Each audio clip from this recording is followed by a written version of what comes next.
Di mana bertemu dengan huruf nun sukun atau di mana bertemu dengan tanwin, maka di situ akan terjadi hukum tajwid. Pokoknya kalau di situ ada nun sukun, fu dibaca panjang. Kenapa kok fu dibaca panjang? Tanda tasydid itu seperti huruf W atau seperti angka 3 terbalik ke atasnya. Perhatikan.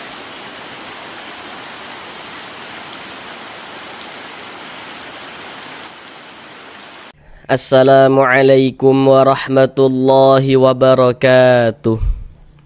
Jika memiliki permasalahan, belum lancar di dalam membaca Al-Quran, kemudian belum memahami ilmu tajwid, sehingganya ketika membaca Al-Quran tidak percaya diri, mari belajar mengaji Al-Quran di channel ini.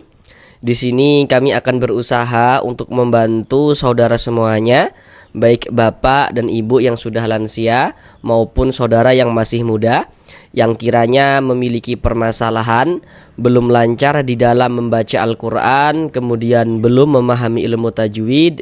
Maka di sini kami akan berusaha untuk membantu saudara semuanya, bapak dan ibu, agar dapat dengan mudah dalam memahami ilmu tajwid Al-Quran.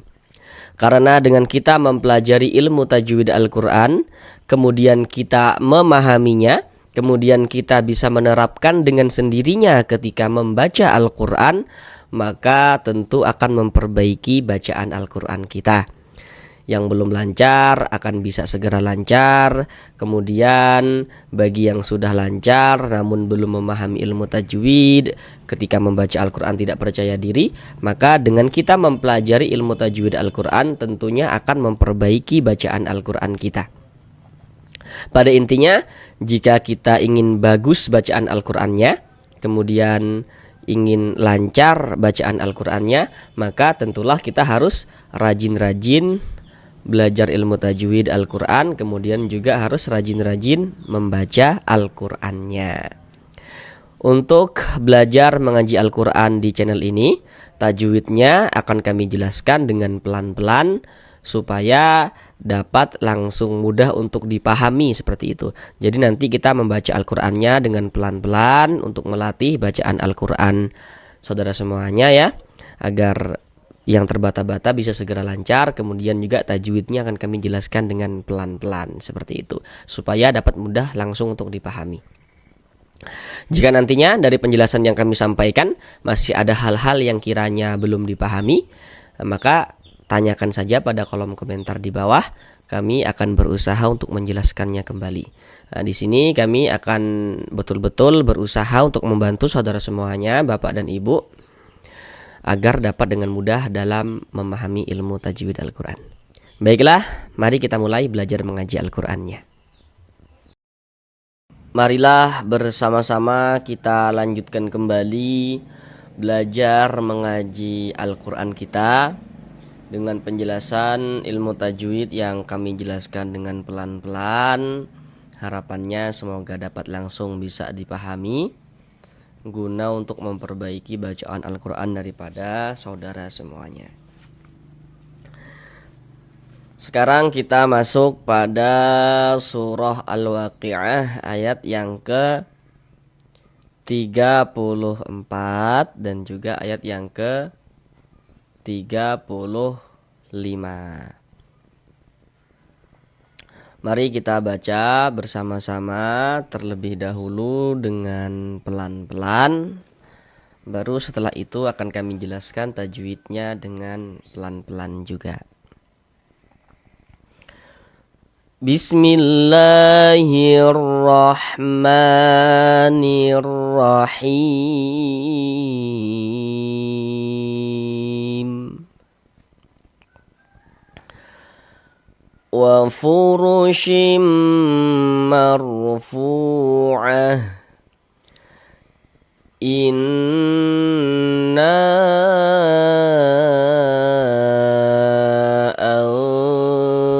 ansha'nahunna insya'a.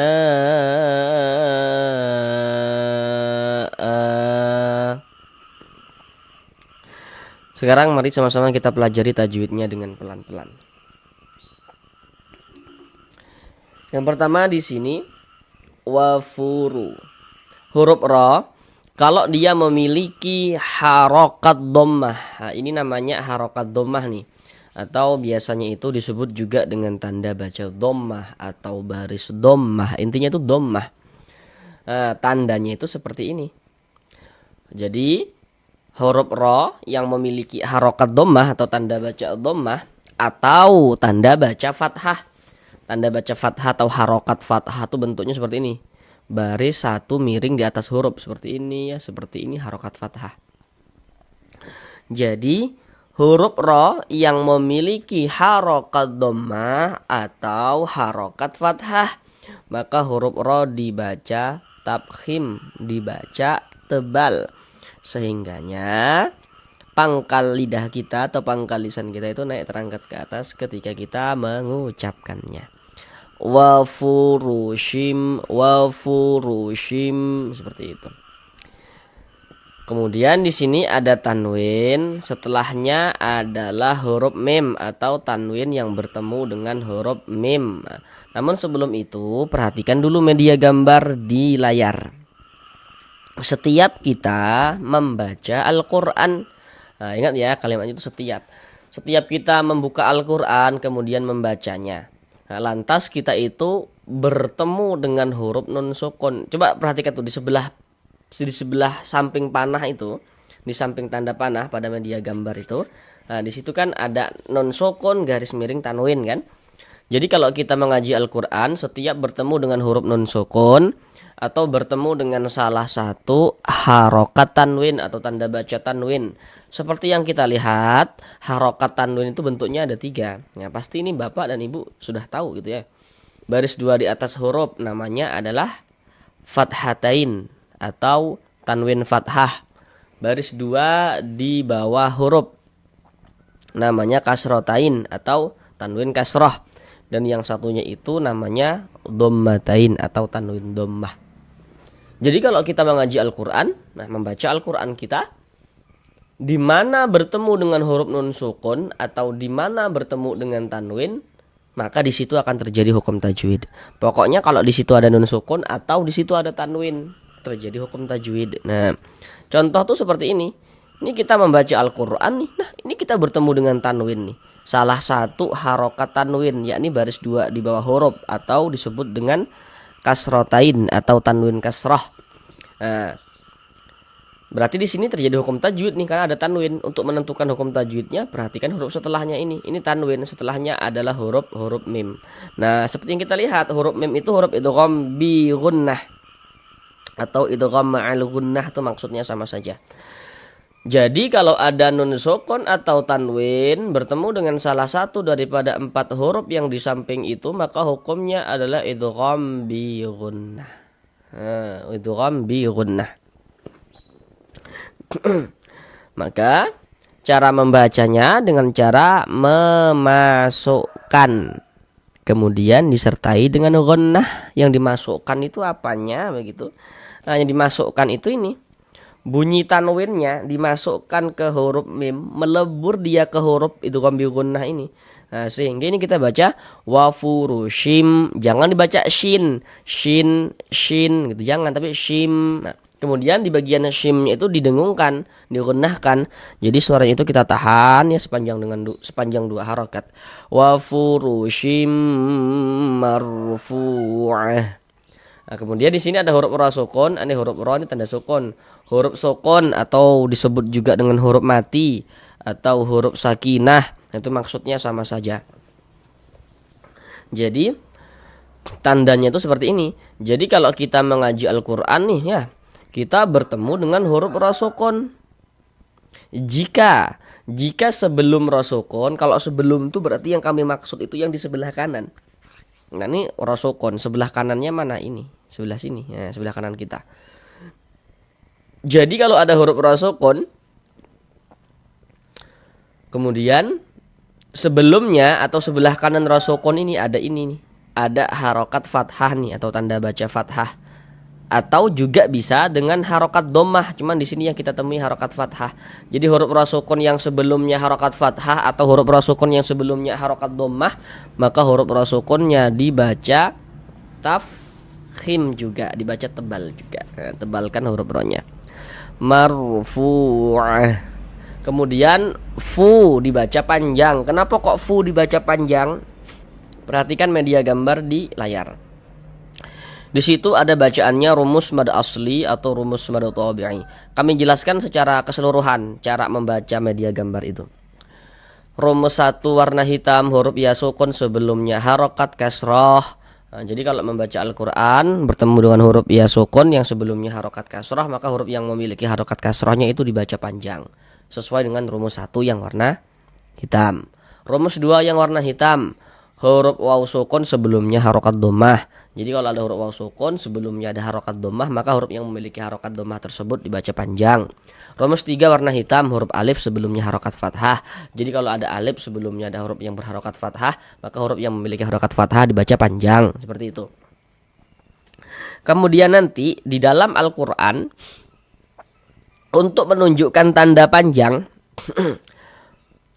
nah, ketiga huruf yang kami sampaikan tadi itu disebut dengan huruf mad. Kemudian huruf-huruf mad itu nantinya di dalam Al-Quran untuk menunjukkan tanda panjang bisa ditulis dalam bentuk seperti yang warna hijau. Bentuknya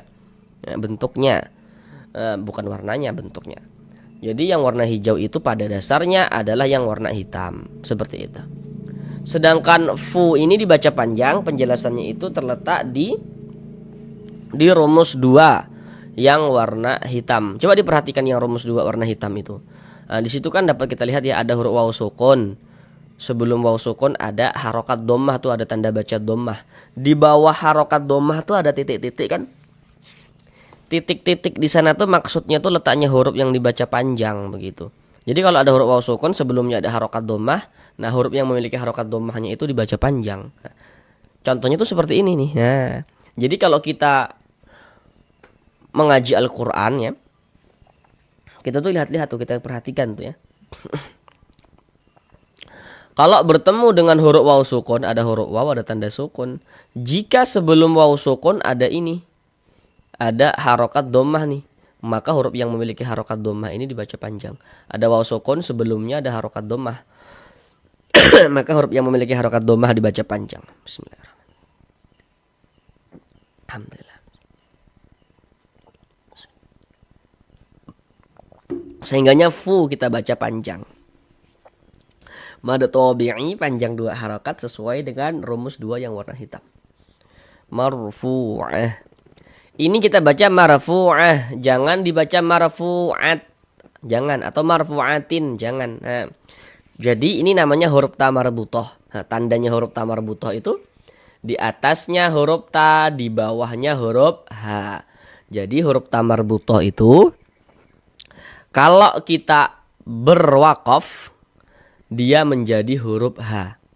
Jadi kalau kita berwakaf berhenti di huruf ta marbutah, maka dia menjadi huruf H. Huruf H ini yang kita baca, maka dibaca marfu'ah seperti itu. Tapi kalau kita tidak berwakaf di sini, ya kita tidak berhenti di sini, kita wasolkan bacanya, kita sambung nih, kita teruskan gitu ya, tidak berhenti di sini, maka yang dibaca huruf ta. Kalau berhenti jadi huruf H, kalau tidak berhenti ya huruf ta yang dibaca seperti itu. Marfu'ah. Kemudian di sini ada tanda waqaf, bentuknya itu qaf dengan lam yang bermakna al-waqfu aula. Jadi maksudnya itu berwaqaf lebih utama. Jadi kalau menemukan tanda waqaf qaf dengan lam ini, maka yang lebih utamanya kita berwaqaf dulu, kita ambil napas, baru lanjutkan lagi bacanya. Inna, di sini ada huruf non bertasydid. Nah, ini juga sama nih, ini huruf nun bertasydid juga nih ya. Tanda tasydid itu seperti huruf W atau seperti angka 3 terbalik ke atasnya. Perhatikan media gambar di layar itu. Huruf nun bertasydid, huruf mim bertasydid, hukumnya adalah gunnah musyaddadah atau disebut juga dengan wajibul gunnah. Nah, namun di sini ada penjelasan yang kami sampaikan lebih lanjut ya, supaya nanti bisa membedakan gitu, bisa membedakan mana gunnah dan juga mana yang idgham begitu.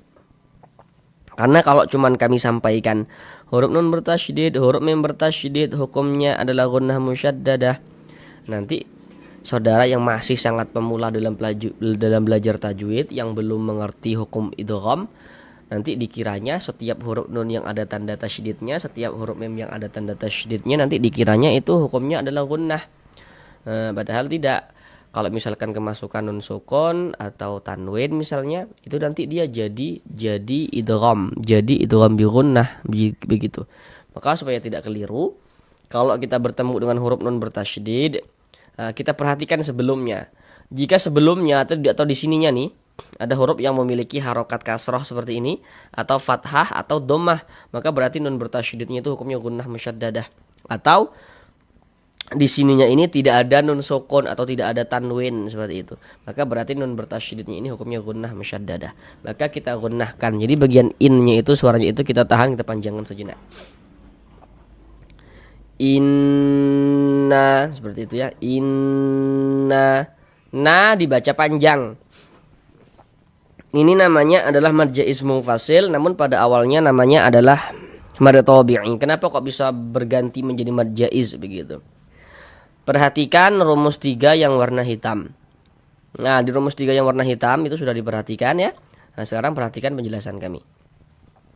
Jadi, kalau kita membaca Al-Qur'an, lantas kita itu bertemu dengan huruf alif. Nah, ini huruf alif nih. Nah, cuman di sini huruf alifnya itu dia disambung dengan huruf nun. Namun yang menjadi perhatian kita bukan soal sambung menyambungnya, bukan itu. Yang terpenting ada alif.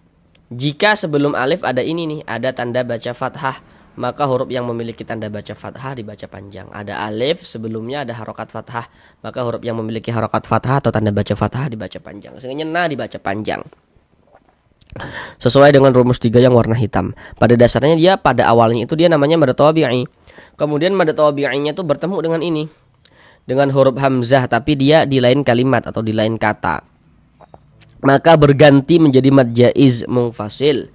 Panjangnya mad jaiz itu 4 sampai dengan 5 harokat. Walaupun ada juga yang membacanya dengan panjang 2 harokat. Inna ansya'na, seperti itu. Bagi yang belum tahu, kalau ada huruf alif ada tanda bacanya nih. Ada alif ada tanda bacanya. Ini alif nih ada tanda bacanya. Huruf alif kalau dia memiliki tanda baca atau memiliki harokat, huruf alif yang memiliki tanda baca, maka itu adalah huruf hamzah, bukan huruf alif. Ingat ya, huruf alif yang memiliki tanda baca adalah huruf hamzah. Kemudian di sini nun sukun, setelahnya huruf shin. Nah, tadi sudah kami katakan ya, di mana ada tanwin atau di mana ada nun sukun, maka di situ terjadi hukum tajwid. Nah, ini kita bertemu nun sukun, terjadi hukum tajwid. Nun sukun setelahnya huruf shin. Nah, huruf shin ini huruf apa? Supaya kita bisa menentukan hukum tajwidnya. Perhatikan media gambar di layar. Huruf shin itu termasuk salah satu huruf ikhfa hakiki. Jadi kalau ada nun sukun atau tanwin bertemu dengan salah satu daripada 15 huruf yang di samping itu, maka hukumnya adalah ikhfa hakiki. Sedangkan huruf shin dia masuk pada ikhfa hakiki awsat. Kenapa kok begitu? Karena makharijul huruf nun dengan huruf shin itu dia di tengah. Jadi tidak jauh juga tidak dekat begitu. Cara membacanya itu dibaca samar dan berdengung. Yang dibaca samar tuh bunyi nun sukunnya. Jangan dibaca an jelas begitu, jangan, tapi disamarkan. Al-sya'na begitu. Kemudian bagian al-nya itu suaranya itu kita tahan, kita panjangkan sejenak, kita dengungkan sepanjang 2 harokat. Al-sya'na, na dibaca panjang. Kenapa kok na dibaca panjang? Perhatikan rumus 3 yang warna hijau. Ingat ya, pada dasarnya rumus 3 yang warna hijau itu adalah rumus 3 yang warna hitam pada dasarnya. Jadi kalau kita membaca Al-Quran, bertemu dengan huruf, di atasnya tuh ada tanda seperti ini. Tanda harokat fathah berdiri berbentuk alif kecil seperti ini. Maka huruf kalau di atasnya ada tanda berbentuk alif kecil seperti ini dibaca panjang, sehingga na dibaca panjang. Sesuai dengan rumus 3. yang warna hijau pada dasarnya adalah yang rumus 3 yang warna hitam. Jadi ini pada dasarnya adalah kenapa kok dibaca panjang begitu ya, karena ada alif sebelumnya ada harokat fathah begitu kalau diurai. Sesuai dengan rumus 3 yang warna hitam. Ansya'nahunna insya'a. Di sini ada huruf nun bertasydid. Nah, ini tadi sudah kita temui ya di sini. Jadi di sini media gambarnya tidak kami tampilkan lagi. Ini hukumnya adalah gunnah musyaddadah. Kita gunnahkan. Di bagian hunnya itu suaranya itu kita tahan. Kita panjangkan sejenak ya. Hunna insya'a. Seperti itu. Kemudian ini ada nun sukun setelahnya huruf shin. Nah, ini hukumnya adalah ikhfa hakiki awsat. Untuk di sini media gambarnya tidak kami tampilkan lagi. Sama dengan ini nih, nun sukun setelahnya huruf shin, nun sukun setelahnya huruf shin. Di huruf bunyi nun sukunnya kita samarkan. Insya'a. Sya dibaca panjang. Ini namanya adalah mad wajib muttasil. Namun pada awalnya dia namanya adalah mad tabi'i. Mengapa kok bisa menjadi mad wajib begitu? Sya dibaca panjang. Kenapa kok sya dibaca panjang? Pasti di sini saudara sudah tahu kenapa kok sya dibaca panjang. Perhatikan lagi media gambar di layar di rumus 3 yang warna hitam.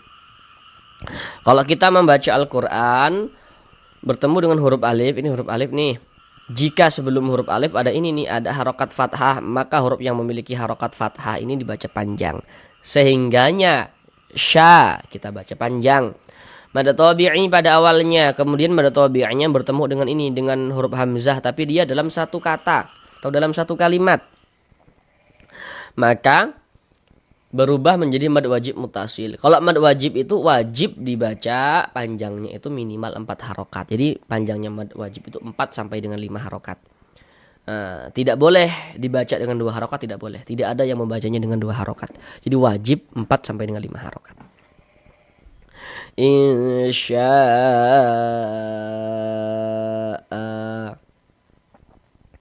Ini kita baca insya'a. Jangan dibaca insya'. Dibaca kayak gitu, jangan. Atau insya'an. Nah, jangan, salah. Ini namanya adalah mad iwad. Mad iwad. Jadi kalau kita membaca Al-Quran, ya, kita membaca Al-Quran ini ya, kemudian kita itu berhenti, kita berwakaf, kita tepat di huruf yang memiliki tanda baca fathatain, baris 2 di atas huruf tanda baca fathatain, membaca Al-Quran, kemudian kita itu berwakaf, berhenti di huruf yang memiliki tanda baca fathatain. Nah, maka dia terjadilah mad iwad. Nah, begitu. Ini kan kita membaca Al-Quran berhenti nih di huruf hamzah. Huruf hamzah ini memiliki tanda baca fathatain ini. Nah, di sini nih. Nah, di akhir kalimat. Nah, terjadilah dia mad iwad. Nah, secara mudahnya mad iwad itu dapat kita pahami, yakni apabila kita membaca Al-Quran kemudian kita berwakaf atau berhenti pada huruf yang memiliki tanda baca fathatain atau tanwin fathah di akhir kalimat, seperti itu. Nah, maka terjadilah mad iwad. Nah, mungkin nanti Bapak dan Ibu akan bertanya-tanya begitu.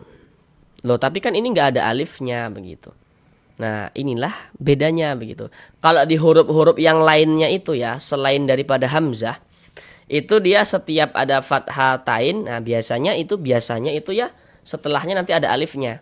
Seperti yang telah kita temui di ayat-ayat awal itu.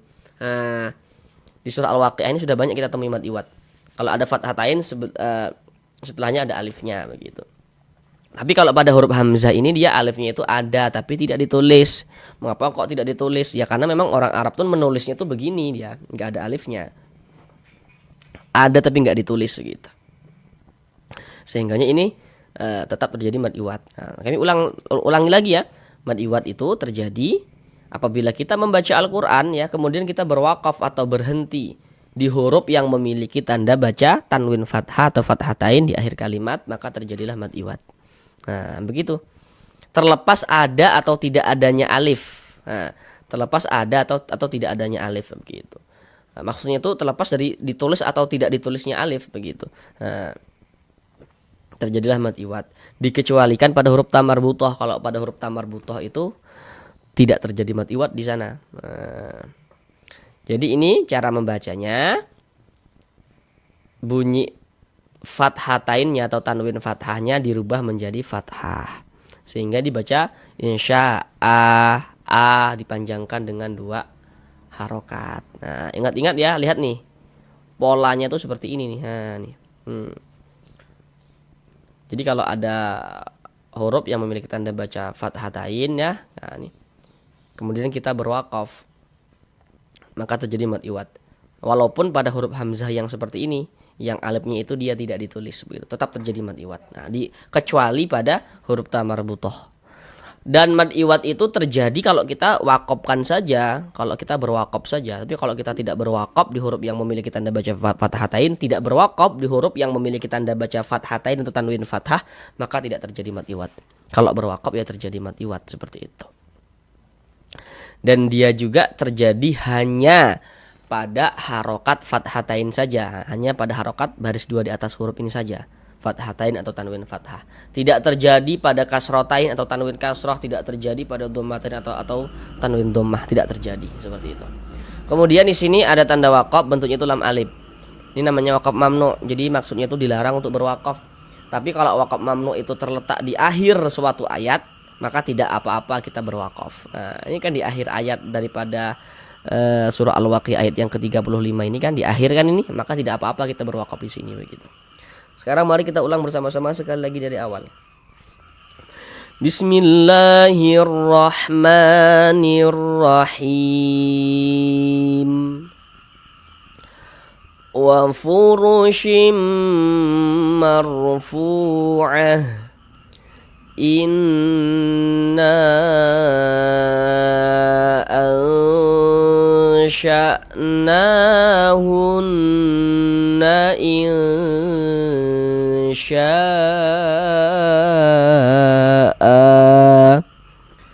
Sampai di sini belajar mengaji Al-Quran kita. Sampai bertemu di pertemuan yang berikutnya. Assalamualaikum warahmatullahi wabarakatuh.